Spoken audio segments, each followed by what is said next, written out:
وأحسن منك لم تر قط عيني، وأجمل منك لم تلد النساء. خلقت مبرأ من كل عيب، خلقت مبرأ من كل عيب، كأنك قد خلقت كما تشاء. كتاب أنزلناه إليك مبارك ليدبروا آياته وليتذكر أولو الألباب. یہ کتاب برکت والی ہے جسے ہم نے آپ کی طرف نازل فرمایا ہے تاکہ دانش مند لوگ اس کی آیتوں میں غور و فکر کریں اور نصیحت حاصل کریں۔ اللهم صل على سيدنا محمد وعلى آل سيدنا محمد بعدد كل ذرة مئة ألف ألف مرة۔ سامعین و ناظرین اکرام، السلام علیکم ورحمۃ اللہ وبرکاتہ۔ سامعین اکرام، سورہ توبہ درس نمبر 807 آیت 64-65۔ آج کا موضوع، کیا ہم اپنے دین کے ساتھ ہنسی مذاق کر رہے ہیں؟ اس کے ساتھ آج کے سبق کا آغاز کرتے ہیں۔ سب سے پہلے گزشتہ سبق کا اعادہ ہوگا۔ اعوذ باللہ من الشیطان الرجیم۔ پناہ مانگتا ہوں میں اللہ کی شیطان مردود سے۔ بسم اللہ الرحمن الرحیم۔ شروع اللہ کے نام سے جو بڑا مہربان نہایت رحم والا ہے۔ یحلفون باللہ لکم لیرضوکم واللہ ورسولہ احق ان یرضوہ ان کانوا مؤمنین۔ مومنو، یہ لوگ تمہارے سامنے خدا کی قسمیں کھاتے ہیں تاکہ تم کو خوش کر دیں، حالانکہ یہ دل سے مومن ہوتے تو خدا اور اس کے پیغمبر خوش کرنے کے زیادہ مستحق ہیں۔ أَلَمْ يَعْلَمُوا أَنَّهُ مَنْ يُحَادِدِ اللَّهَ وَرَسُولَهُ فَأَنَّ لَهُ نَارَ جَهَنَّمَ خَالِدًا فِيهَا ذَلِكَ الْخِزْيُ الْعَظِيمُ۔ کیا ان لوگوں کو معلوم نہیں کہ جو شخص خدا اور اس کے رسول سے مقابلہ کرتا ہے تو اس کے لیے جہنم کی آگ تیار ہے جس میں وہ ہمیشہ جلتا رہے گا، یہ بڑی رسوائی ہے۔ سامعین اکرام، سورہ توبہ آیت نمبر 64۔ یحذر المنافقون، منافق ڈرتے ہیں، ان تنزل علیہم سورۃ، کہ ان مسلمانوں پر کوئی ایسی سورت نازل ہو تنبئہم بما فی قلوبہم، کہ وہ انہیں بتا دے جو منافقوں کے دل میں ہے۔ قل استہزئوا، آپ کہہ دیجئے کہ ہنسی کیے جاؤ، ان اللہ مخرج ما تحذرون، جس بات سے تم ڈرتے ہو اللہ تعالیٰ اسے ضرور ظاہر کر دے گا۔ وَلَئِن سَأَلْتَهُمْ، اور اگر آپ ان سے پوچھیں، لَيَقُولُنَّ، تو وہ ضرور کہیں گے، انما کننا نخوض ونلعب، ہم یوں ہی بات چیت اور دل لگی کر رہے تھے۔ قل اب اللہ و آیاتہ، آپ کہہ دیں کیا اللہ اور اس کی آیاتوں سے اور اس کے رسول سے کنتم تستہزئون، تم ہنسی کرتے ہو۔ لا تعتذروا، بہانے مت بناؤ، قد کفرتم بعد ایمانکم، تم کافر ہو گئے ایمان کے بعد، ایمان لانے کے بعد تم کافر ہو گئے۔ ان نعفو عن طائفۃ منکم، اگر ہم تم میں سے بعض کو معاف کر دیں، نعذب طائفۃ، تو بعض کو عذاب بھی دیں گے، بأنہم کانوا مجرمین، کیوں کہ وہ گناہ کرتے رہے ہیں، مجرم ہیں۔ سامعین اکرام، منافقوں کا حال بیان ہو رہا ہے، اور منافق ہر وہ شخص جس کے زبان پر کچھ ہے اور دل میں کچھ ہے، اور ظاہر ہے کہ ہم آج کا مسلمان اس کی بہت بڑی مثال ہے. آپ برا نہ سمجھیں، لیکن بات یہ ہے کہ اگر حق کو باطل کہہ دیا جائے اور باطل کو حق کہہ دیا جائے تو پھر بھی بات بگڑ جاتی ہے. باطل کو حق کے ساتھ ملانا نہیں چاہیے، یہ اللہ تعالیٰ کا حکم ہے. وَلَا تَلْبِسُوا الْحَقَّ بِالْبَاطِلِ وَتَكْتُمُوا الْحَقَّ وَأَنْتُمْ تَعْلَمُونَ. سورہ بقرہ کا مضمون ہے کہ تم حق اور باطل کو آپس میں ملاؤ نہیں اور حق کو چھپاؤ نہیں، حالانکہ تم جانتے ہو. تو دیکھیں، اپنی ذمہ داری سمجھتے ہوئے میں آپ کو یہ بتا رہا ہوں، اور جو بھی میں آپ کے سامنے کہہ رہا ہوں اور کوشش کر رہا ہوں، تو اس کا مطلب یہ ہے کہ میں حق کو باطل سے الگ کر دوں. تو اب یہ ہے نا کہ یہ تو حضور صلی اللہ علیہ وسلم جیسے کہ تشریف لائے اور انہوں نے ایک بات کہی اور آخر تک وہی بات تھی کہ لا الہ الا اللہ، کہ اللہ کے سوا کوئی معبود نہیں ہے، اور پھر اس پر قائم رہے. اور کافروں نے پھر بہت آپ کو معلوم ہے جرگے آئے ابو طالب صاحب کے پاس کہ اپنے اس بتی کو سمجھاؤ، کچھ یہ ہماری مان لیں، کچھ ہم ان کی مان لیں گے، اسی طرح ہم گزارا کریں گے. اور آپ کو معلوم ہے کہ ابو طالب صاحب نے بھی یہ بات اپنے بھتیجے کو کہی کہ بھتیجے میرے کاندھوں پہ اتنا بوجھ نہ ڈالو اور ان کے ساتھ کچھ کمپرومائز کر لو. تو پھر حضور نے کیا جواب دیا کہ اگر میرے یہ ہاتھ، ایک ہاتھ پہ چاند اور دوسرے پہ سورج بھی رکھ دیں تب بھی میں بات یہی کہوں گا جو میں اب کہہ رہا ہوں، میں باطل کو باطل ہی کہوں گا. اور حضور کی بات کیا تھی کہ بھئی اللہ کے سوا کوئی معبود نہیں ہے. اس وقت میں آپ سے کیا کہہ رہا ہوں کہ ہم نے جو اپنے لیے معبود باطل گھڑ لیے ہیں وہ اصل میں باطل ہیں. حق جو ہے وہ ایک اللہ ہے. اگر اب ہماری آج کی جو صورتحال ہے سامعین کرام، وہ یہ ہے کہ ہم حق معبود کو چھوڑ کے باطل معبودوں کے پیچھے پڑے ہوئے ہیں. آپ دیکھ لیں آپ کا اعتماد کس پر ہے؟ اللہ پہ تو نہیں ہے کم از کم. ہمارا اعتماد پیسوں پہ ہے. پیسوں کے لیے اپنا دین ایمان بیچنے کے لیے ہم تیار ہوتے ہیں کہ نہیں ہوتے؟ تو بات تو یہاں ہے، مطلب اس طریقے سے بات چل رہی ہے نا، تو مسئلہ جو ہے یہ بگڑ جاتا ہے. مسئلہ بگڑ جاتا ہے اس وقت جب کہ ہم اللہ کو اپنا معبود قرار دینے کے لیے تیار نہیں ہوتے، تو اس طریقے سے پھر مسئلہ بگڑ جاتا ہے. بہرحال میں اپنے مضمون کی طرف آتا ہوں. جو 2-3 آیت میں نے پڑھی ہیں اس کا ایک شان نزول ہے، اس کے کچھ واقعات ہوں گے، لیکن وہ تو تاریخ کی کتابوں میں محفوظ ہیں کہ کس نے کیا کیا تھا اور یہ آیات کیوں نازل ہوئیں.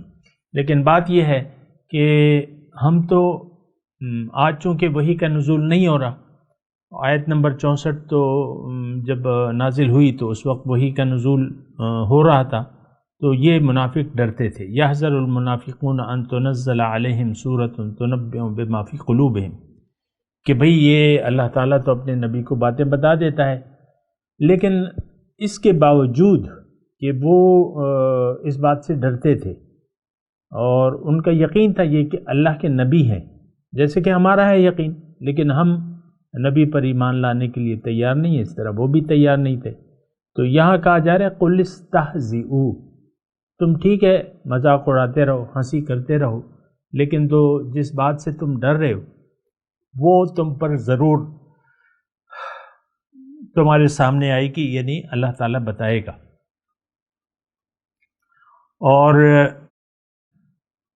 وَلَئِن سَأَلْتَهُمْ لَيَقُولُنَّ، اور اگر آپ پوچھیں کہ بھئی تم یہ کیوں کر رہے ہو، تو کہتے ہیں ہم تو دل لگی کر رہے تھے، ہم تو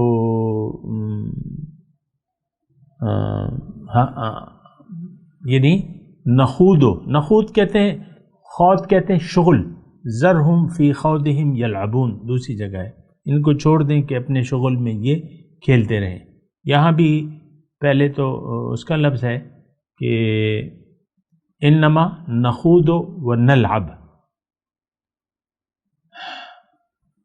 ہم تو شغل کر رہے تھے اور کھیل رہے تھے. قل اب اللہ و آیاتہ و رسولہ کنتم تستہزئون، آپ ان سے کہہ دیں کہ کیا اللہ اور اس کے رسول اور اس کی آیاتوں سے تم ہنسی کرتے ہو. اگر آپ دیکھیں صاحب کرام تو آج دراصل ہم اسلام پر اپنے عمل سے ہنس رہے ہیں، مذاق کر رہے ہیں. اسلام کو ایک مذاق یعنی بنایا ہوا ہے. اور میں آپ کو یہ بات کہتا ہوں اور دوبارہ یہ بات کہہ رہا ہوں کہ ہم جس مذہب کے تابع ہیں وہ دراصل دین اسلام نہیں ہے. ہم نے دین اسلام کو اپنے خواہشات کے تابع کر لیا ہے. جس حکم کو ہم جتنا مانتے ہیں اتنا ہی مانتے ہیں، اس کے علاوہ ہم شریعت کی کوئی پرواہ نہیں. یعنی جو حکم ہمیں سوٹ کرتا ہے تو اسے تو ہم دل و جان سے مانتے ہیں. مثال کے طور پہ میں آپ کو کہوں، نکاح یہ ہے کہ آپ مولوی صاحب کو یعنی شادی جو آپ کرتے ہیں شادی، تو اس میں آپ نکاح کو لازمی سمجھتے ہیں، اس کے علاوہ آپ نکاح کو حرام سمجھتے ہیں. ایسا ہے کہ نہیں ہے؟ بغیر نکاح کے، میں تو یعنی کٹر سے کٹر آج منافق ہونا، لیکن وہ نکاح کو لازمی سمجھتا ہے، چاہے اس کی دین کی سمجھ نہیں ہے، چاہے وہ یعنی شیطان کا زر خرید غلام ہے، لیکن نکاح مولوی صاحب کو وہ ضرور بلائے گا شادی کے لیے. باقی چاہے ساری زندگی نہ گزارے اسلام کے مطابق، لیکن لڑکا لڑکی جو ہے وہ نکاح کے بعد ہی آپ شادی تصور کرتے ہیں. یہ ایک اسلامی یعنی میں آپ کو کہہ رہا ہوں، آپ کو یہ سوٹ کرتا ہے کہ آپ مولوی صاحب کو بلائیں اور آپ ایجاب و قبول کروائیں. اس کے بغیر چور ہو، ڈاکو ہو، جتنا بھی گیا گزرا ہو، لیکن یہ ایک حکم کی پابندی کرتا ہے. میں تو آپ کو یہ کہنے کی کوشش کر رہا ہوں کہ دیکھیں، دین کو ہم نے اپنی مرضی سے پک اینڈ چوز کیا ہے کہ ہاں شادی ہوگی تو نکاح ہوگا، باقی زندگی ہم اپنی مرضی سے گزاریں گے. یہ تو دین نہیں ہے. دین تو وہ ہے کہ آپ اپنی مرضی کو اللہ کی مرضی کے تابع کر دیں. اور ہم نے یہ تو ایک مذاق بنایا ہوا ہے. اسلام، دین اسلام سے ایک ٹھٹا کر رہے ہیں، اللہ کی آیات سے ہم ٹھٹا کر رہے ہیں. مثال کے طور پہ نکاح ہو گیا، مثال کے طور پہ عرض کرو، اب شوہر کے حقوق ہیں، بیوی اسے نہیں پورا کرنے کے لیے تیار، اور بیوی کے جو حقوق ہیں شوہر اسے کرنے کے لیے ادا کرنے کے لیے تیار نہیں ہے. نکاح بس ہونا چاہیے. اب باقی زندگی، اب دیکھیں طلاق کے جہاں تک معاملات ہیں تو کتنے ہی لوگ ہیں آپ کے یعنی جو وہ طلاق نامہ لکھا ہوا ہے، میرے خیال سے پرنٹڈ مل جاتا ہے، میں نے سنا ہے اس میں میں اپنی بیوی کو 3 طلاق دیتا ہوں. حالانکہ یہ غیر اسلامی طریقہ ہے کہ آپ اکٹھی 3 طلاق دیں. طلاقیں دینے کا تو ایک لگا بندہ طریقہ ہے. اکٹھی 3 طلاقیں جو ہیں وہ نہیں دینی چاہیے، اگرچہ ہو جاتی ہیں لیکن وہ نہیں دینی چاہیے. لیکن وہ آپ دیکھ لیں، آپ 3 طلاق جو ہے وہ لازمی سمجھتے ہیں. میں تمہیں طلاق دیتا ہوں، طلاق دیتا ہوں، طلاق دیتا ہوں، بس ختم ہو گئی بات. پھر مولویوں کے پیچھے پھرتے ہیں کہ بھئی میں نے غصے میں آ کے 3 طلاق دے دی، اب اس کا ہم تو پشیمان ہیں، بچے چھوٹے چھوٹے بچے ہیں یا جو بھی ہے، تو پھر آپ مولویوں کے پیچھے پھرتے ہیں. پھر اپنے مسلک کا کوئی ڈھونڈتے ہیں مولوی. یعنی مجھے پتہ ہے اس معاشرے میں کیا ہو رہا ہے. ایسے خاندان ہیں میرے علم میں جو 3 طلاق دے دیے انہوں نے، پھر ایک مولوی سے فتویٰ لے لیا کہ یہ تو ایک ہی طلاق ہوئی، بس رہ رہے ہیں. تو ہمارے حساب سے تو وہ حرام زندگی گزار رہے ہیں، زنا والی زندگی گزار رہے ہیں. یہ ہمارا متفق یعنی جو 4 مسلک ہیں ہمارے، اس میں اتفاق سے یہ بات ہے کہ 3 طلاق ہی ہوتی ہیں. اس کے علاوہ بعض فرقے ہیں ایسے جنہوں نے یہ مسئلہ بنایا ہوا ہے، وہ ان کی اپنی مرضی ہے. تو میں تو یہی کہہ رہا ہوں کہ ہم اپنی مرضی کے تابع ہیں. اللہ کے حکم اور رسول کی ہدایات کے مطابق ہم زندگی نہیں گزارتے. اور میں وہی بات کر رہا تھا، میں نکاح کی بات. شادی تو ہو جاتی ہے لیکن جو حقوق ہیں میاں بیوی کے وہ دونوں آپس میں نہیں ادا کرتے. دیکھیں میں آہستگی سے بات کروں، اس میں کوئی جذباتی پن نہیں ہے. آپ اپنی طبیعت کو دیکھ لیں. آپ اپنی طبیعت پر آپ کو کنٹرول نہیں ہے. آپ اپنی خواہشات نفس کے غلام ہیں. شوہر کی جب مرضی ہوگی بیوی سے بولنا بند کر دے گا. کسی بھی چھوٹی سی بات کو نانوشو کو بنا کے بیوی سے بول چال بند کر دے گا. اور پھر بعض اوقات ہوتا ہے بچوں کے ذریعے سوال و جواب کروا، یعنی بچوں کے ذریعے بات کرتے ہیں. Third party. شوہر کہتا ہے کہ تم اپنی امی سے یہ کہو کہ وہ کام ایسا کر لیں. اسی طرح بیگم صاحبہ ایسی. تو یہ میں ویسی ایک بات کروں، یہ میں نے دیکھیں، یہ میں نے آپ کو بارہا بتایا ہے کہ یہ میں جب باتیں کرتا ہوں تو اس کا مطلب یہ ہے کہ آپ سمجھیں اسلام کو کہ یہ ہماری انفرادی زندگی پر اسی طرح لاگو ہے جیسے کہ اس اجتماعی زندگی پہ. آج کل تو ہماری اجتماعی زندگی ہے نہیں اسلام کی. اس کی وجہ یہ ہے کہ مسلمان باقی نہیں رہا، ایمان والے لوگ نہیں ہیں، ان کا ایک امیر بھی نہیں ہے، کوئی جماعت نہیں ہے. وہ ایک الگ مسئلہ ہے، لیکن میں آپ کو انفرادی طور پہ بات پر بتا رہا ہوں. اللہ تعالیٰ نے آپ پابند ہیں قانون خدا بندی کے. نمبر ایک بات. دوسری بات یہ ہے کہ دیکھیں، آپ اگر من چاہی زندگی گزاریں گے تو آپ کا حال خراب ہوگا. یہ بات. دوسری بات جو میں آپ کو یہاں میسج ہمیں مل رہا ہے جو ہم پڑھ رہے ہیں کہ منافق تو اسلام کے طور طریقوں کے قائل نہیں تھے.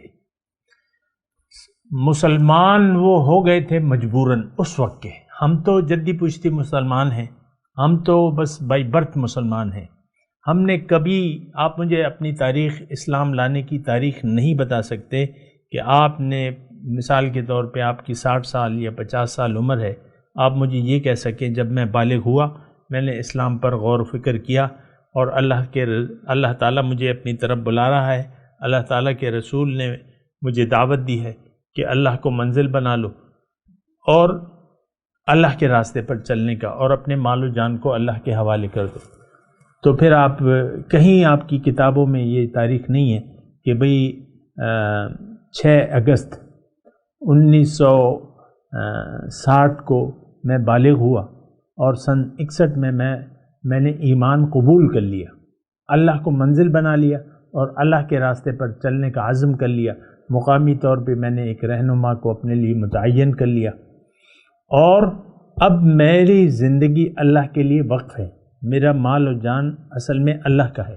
جب بھی وہ مجھ سے مانگے گا تو میں اسے دے دوں گا، لیکن دریں اثنا میں اللہ کے راستے پر چلتا رہوں گا. جو بھی میرا مسئلہ آئے گا میرے سامنے اور زندگی میں اللہ ہی کی مرضی سے گزاروں گا. آپ مجھے یہ بات نہیں بتا سکتے. تو پھر ہوئے نا نام کے مسلمان. اگر ایسا نہیں ہے کہ آپ نے نہ سوچا ہے، نہ سمجھا ہے، نہ قبول کیا ہے، نہ قبول کرنے کے لیے تیار ہے، ابھی بھی میں یہ باتیں کر رہا ہوں نا، اللہ تعالیٰ کی توفیق سے میں آپ کو اللہ کی طرف بلا رہا ہوں نا، لیکن مجال ہے کہ کوئی شخص یہ کہے کہ بھئی میں تیار ہوں، میں اس سودے کے لیے تیار ہوں، میرا مال و جان تو ہے اللہ کا، لیکن میں ابھی تک تو مجھے معلوم نہیں تھا، لیکن آج سے میں وعدہ کرتا ہوں کہ میں اس کو امانت سمجھوں گا اور اللہ میری منزل ہوگا. رسول اللہ کے حکم اور رسول کے طریقے کے مطابق میں زندگی گزاروں گا یا گی. تو آج بھی ایسا ہم کرنے کو تیار نہیں ہیں. یہ تو بس صرف باتیں ہیں، ہم بس کوئی سنتا ہے یعنی قرآن کو سمجھنے والے لوگ بھی نہیں ہیں. یعنی مسئلہ تو یہ بھی ہے نا، اگر میں کوئی گانا لوڈ کر دوں تو فوراً اس پہ کمنٹس یہ وہ آنے شروع ہو جائیں گے، ویورز جو ہے ہزاروں میں پہنچ جائے گی. میرے درس کے، میں اپنے درس کا تذکرہ نہیں کر رہا، میں ویسے ہی درس قرآن کے آپ ویورز دیکھ لیں، کبھی ایسے ہزاروں میں نہیں جائیں گے، لاکھوں میں نہیں جائیں گے، لاکھوں میں تو جائیں گے نہیں. اور یہاں کروڑوں میں ایک ناچنے گانے والی عورت ہوتی ہے، کروڑوں میں اس کے فالوورز ہوتے ہیں. آپ مجھے بتائیں کترینہ کیف جو ہے زندہ ہے آج کل، 2020 کی بات ہے، کتنے فالوورز ہیں اس کے؟ کتنے اس کے فالوورز ہیں؟ کروڑوں میں. تو یہ ہمارا رجحان ہے. اصل میں نخوض و نلعب، انما کننا نخوض و نلعب، آیت نمبر 65 میں. ہنسی مذاق اور شغل، ایک شغل ہم نے لگائے ہوا ہے. آپ دیکھ لیں نخوض، دیکھیں اس آیت کو ذرا غور کریں. نخوض کا مطلب ہم نے ایک شغل لگائے ہوا ہے. اور آپ دیکھ لیں، آپ نے اگر یہ زندگی شغل کے لیے نہیں گزار رہے تو آپ مجھے بتا دیں کوئی نہ کوئی مشغلہ. ہم جب چھوٹے تھے نا، وہ کتابیں، بچوں کی کتابیں، تعلیم و تربیت، یہ وہ ماہانہ کتابیں ہوتی تھی، ہم پڑھتے تھے، چھوٹے تھے تو اور کچھ تو تھا نہیں مصروفیت کے لیے، تو یہ کتابیں ہم بڑے شوق سے پڑھتے تھے. تعلیم و تربیت ہو گیا یا ادھر ادھر بچوں کی دنیا، اس میں انٹرویو آتے تھے، مختلف بچے اپنا بھجواتے تھے، انٹروڈکشن بھجواتے تھے، تصویر بھجواتے تھے، اپنی کلاس لکھتے، عمر لکھتے اور مشغلہ لکھتے. مشغلہ کہ آپ کی ہابی کیا ہے، مشغلہ کیا ہے. تو یہ میں صرف یہ کہہ رہا ہوں کہ ہم بڑے بھی ہو گئے، ہر شخص نے اپنے لیے کوئی نہ کوئی مشغلہ ڈھونڈا ہوا ہے. کوئی پان کھا رہا ہے، کوئی سگریٹ کا مشغلہ اس نے ڈھونڈا ہوا ہے، کوئی نسواری ہے. اور آپ دیکھ لیں، کوئی کہتا ہے یہ میرا بیڈمنٹن کا ٹائم ہے. میں یہ نہیں کہہ رہا کہ یہ بیڈمنٹن حرام ہے یا نہیں، لیکن آپ صرف دنیا ہی کے لیے زندہ ہے. اتنی بات میں واضح طور پہ کہہ دوں کہ آج ہم ایک شغل لگایا ہوا ہے ہم نے. آپ دیکھ لیں اپنے بچوں سے آپ کو کتنا پیار ہے، کتنا آپ کھیلتے رہتے ہیں، اور ان کے لیے کھلونا اور ان کے لیے خوراک اور خرچ اور یہ وہ، بیوی بچے، یہ ایک شغل آپ نے لگایا ہوا ہے. اِنَّهُ كَانَ فِي أَهْلِهِ مَسْرُورًا، یہ اپنے گھر میں بڑا خوش تھا. یہ دوزخیوں کا حال اللہ تعالیٰ نے بیان کیا. یعنی زندگی کو تو یہ سمجھا ہی نہیں اور اس نے شغل بنا لیا. دکان سے آ رہے ہیں اور شاپ پر مختلف شاور، ایک میں سبزی ہے تو اس میں میوے ہیں، ایک میں کھلونے لے لیے، ایک میں آئس کریم ہے. اِنَّهُ كَانَ فِي أَهْلِهِ مَسْرُورًا إِنَّهُ ظَنَّ أَن لَّن يَحُورَ. ہمارا حال ہمیں تو اللہ تعالیٰ جانتا ہے نا. اس کا خیال یہ تھا واپس میں نے لوٹنا نہیں ہے، اللہ کے پاس جانا نہیں ہے. آج مجھے آپ سچے دل سے بتائیں کہ آپ کا یقین ہے کہ ایک دن میں ہوں گا اور میں اپنے رب کے سامنے کھڑا ہوں گا اور مجھے تیاری کرنی ہے؟ نو، بالکل نہیں ہے. رب کے حضور میں حاضری کا ہمیں یعنی خیال تک نہیں ہے، نہ یقین ہے. بس ہمارا یقین تو آپ کو معلوم ہے سامنے کرام کہ ہمارا یقین تو ظاہر تک محدود ہے، ظاہر اور ظاہر، بس بات ختم ہو گئی. ظاہر کے علاوہ ہماری کوئی منزل ہی نہیں ہے. تو پھر یہ ہے نا کہ یہ بات ذرا مشکل ہو جاتی ہے. اگر آپ ایسا کرتے ہیں تو پھر آپ یہ بات جو ہے پھر مشکل ہو جاتی ہے. تو دیکھیں ایسا تو یعنی ٹھیک نہیں ہے. اگر ایسا ہے تو یہ ٹھیک نہیں ہے. اور کیونکہ ہم نے ایک دن جانا ہے اپنے رب کے پاس، ہماری زندگی عنقریب ختم ہو جائے گی اور پھر ہم اپنے رب کے پاس واپس جائیں گے. پھر ہمیں اللہ تعالیٰ بتائے گا جو ہم کرتے رہے دنیا میں. اس وقت جو ہے یہ کھیل، اب خلاصہ کلام یہ ہے کہ کھیل تماشے کو چھوڑ دیں. آپ اپنی منزل اللہ کو بنا لیں، اور زندگی یہ ایک امتحان ہے، اپنے آپ کو عرصہ امتحان میں سمجھے. آپ یہ ایک امتحان گاہ ہے، اس میں آپ بیٹھے ہوئے ہیں، امتحان دے رہے ہیں، پرچہ دے رہے ہیں. جو سوالات ہیں اور جو جوابات ہیں وہ سارے اللہ تعالیٰ نے بتا دیے ہیں قرآن پاک میں، اور حضور صلی اللہ علیہ وسلم نے اس کی تفصیل بیان کی ہے. تو آپ امتحان دینے کے لیے اس دنیا میں رہیں کہ میں امتحان دوں گا، خوب محنت سے دوں گا. یہ دیکھیں دو مختلف نظریات ہیں، یہ بات نوٹ کر لیں آپ. ایک وہ جو جن کا مقصود دنیا ہے اور وہ دنیا ہی کے لیے رہنا چاہتا ہے. یہ کون لوگ ہیں؟ یہ آج سب کے سب آج جو مسلم امہ ہے ان کا خیال یہی ہے کہ کوئی دوبارہ زندہ ہونا نہیں ہے، کوئی قبر کی زندگی نہیں ہے، کوئی محشر نہیں ہے، کوئی دوزخ نہیں ہے، کوئی جنت نہیں ہے. کھاؤ پیو عیش کرو، کھا لے پی لے جی لے. یہ تو آپ سنتے ہیں نا، کھا لے پی لے جی لے. خوش رہو، خوش رکھو اور اپنا خیال رکھو، اپنے ظاہر کا خیال رکھو. باطن کا خیال مت رکھو۔ یہ ہم کچھ الفاظ زبان سے کہتے ہیں، کچھ اس کا مطلب ہوتا ہے۔ اپنا خیال رکھو مطلب اپنے ظاہر کا خیال رکھو، باطن کا خیال مت رکھو، باطن سے غافل ہو جاؤ، باطن کی کوئی حقیقت نہیں، اپنے ظاہر کا خیال رکھو۔ آپ دیکھیں نا، اولاد جو ہے یہ کہتی ہے اپنے بوڑھے والد کو، کہتی ہے ابو اپنا خیال رکھیں۔ اب وہ کیا مطلب؟ پھر ماں باپ اپنے بچوں کہ بھئی بچے اپنا خیال رکھو۔ اب ظاہر ہے کہ یہ سارے ظاہر کی دنیا ہے، اور یہ بہت شرمناک بات ہے۔ مجھے یہ الفاظ مجھے کہتے ہوئے بھی مطلب اچھا نہیں لگتا جب میں ایسے الفاظ کہتا ہوں، لیکن مجھے کہنے پڑتے ہیں کہ آپ دھوکے میں نہ رہیں، آپ دھوکے سے نکل آئیں، آپ وہ کریں جو اللہ چاہتا ہے۔ اس وقت تو ہم وہ کر رہے ہیں جو ہم چاہتے ہیں، نہیں، ہونا وہ چاہیے جو اللہ تعالیٰ چاہتا ہے۔ اللہ نے ہمیں دنیا کے لیے نہیں بنایا۔ الدنیا مزرعۃ الآخرہ، حضور صلی اللہ علیہ وسلم نے ہمیں خبردار کیا ہے کہ یہ دنیا آخرت کی کھیتی ہے، تو آخرت کے لیے آپ زندہ رہیں۔ ورج الیوم الآخر، آخرت کی امید میں اپنے دن کاٹے۔ سبحان اللہ۔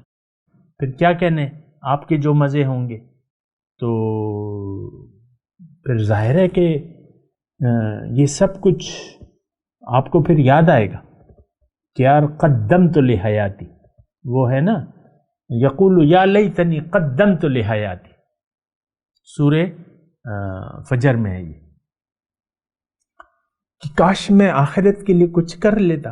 اس وقت تو ہم جو کچھ بھی کر رہے ہیں دنیا کے لیے کر رہے ہیں، ظاہر کے لیے کر رہے ہیں، لیکن جب عنقریب آپ کی آنکھیں بند ہونے والی ہیں ظاہر کی، اور آپ مرنے والے ہیں، آپ چلے جائیں گے دنیا سے، اور ضرور جائیں گے۔ موت پہ تو سب کا یقین ہے، اگرچہ یہ موت کے بعد کی زندگی پر ہمیں یقین نہیں ہے، لیکن وہ سچ ہے، اور اس سے بڑا سچ کچھ اور نہیں ہے کہ موت، حقیقی زندگی جو ہے وہ موت کے بعد شروع ہوگی۔ ان الدار الآخرۃ لہی الحیوان، حقیقی زندگی جو ہے وہ آخرت کی زندگی ہے۔ لیکن پھر جب آپ چلے جائیں گے اور پھر آپ نے کچھ اگر بھجوایا نہیں ہوگا تو پھر آپ افسوس کریں گے، لیکن اس وقت افسوس سے کچھ حاصل نہیں ہوگا۔ میں تلاوت کرتا ہوں، میرے ساتھ دہرائیے۔ اعوذ باللہ من الشیطان الرجیم، بسم اللہ الرحمن الرحیم۔ يحذر المنافقون أن تنزل عليهم سورة تنبئهم بما في قلوبهم قل استهزئوا إن الله مخرج ما تحذرون ولئن سألتهم ليقولن انما كنا نخوض ونلعب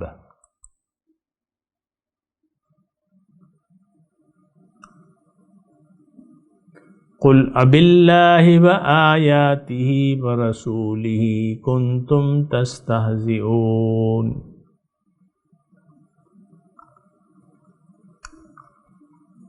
ترجمہ سنا دیں۔ یحذر المنافقون،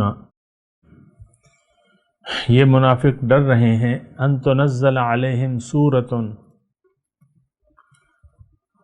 کہ کہیں مسلمانوں پر کوئی ایسی صورت نازل نہ ہو جائے، تنبئہم بما فی قلوبہم،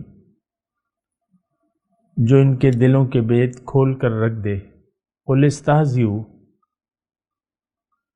آپ ان سے کہہ دیجئے کہ اور مذاق اڑاؤ۔ ان اللہ مخرج ما تحذرون، اللہ تعالیٰ اس چیز کو کھول دینے والا ہے جس کے کھل جانے سے تم ڈرتے ہو۔ وَلَئِن سَأَلْتَهُمْ، اور اگر تم ان سے پوچھو کہ کیا باتیں کر رہے تھے، انما كنا نخوض لَيَقُولُنَّ، تو وہ یہ ضرور کہیں گے، انما كنا نخوض ونلعب، کہ ہم تو ہنسی مذاق اور دل لگی کر رہے تھے۔ قل اباللہ وآیاتہ ورسولہ کنتم تستہزئون، تم کہہ دو کہ کیا اللہ اور اس کے احکامات اور اس کے رسول سے تم مذاق کرتے ہو، دل لگی کرتے ہو؟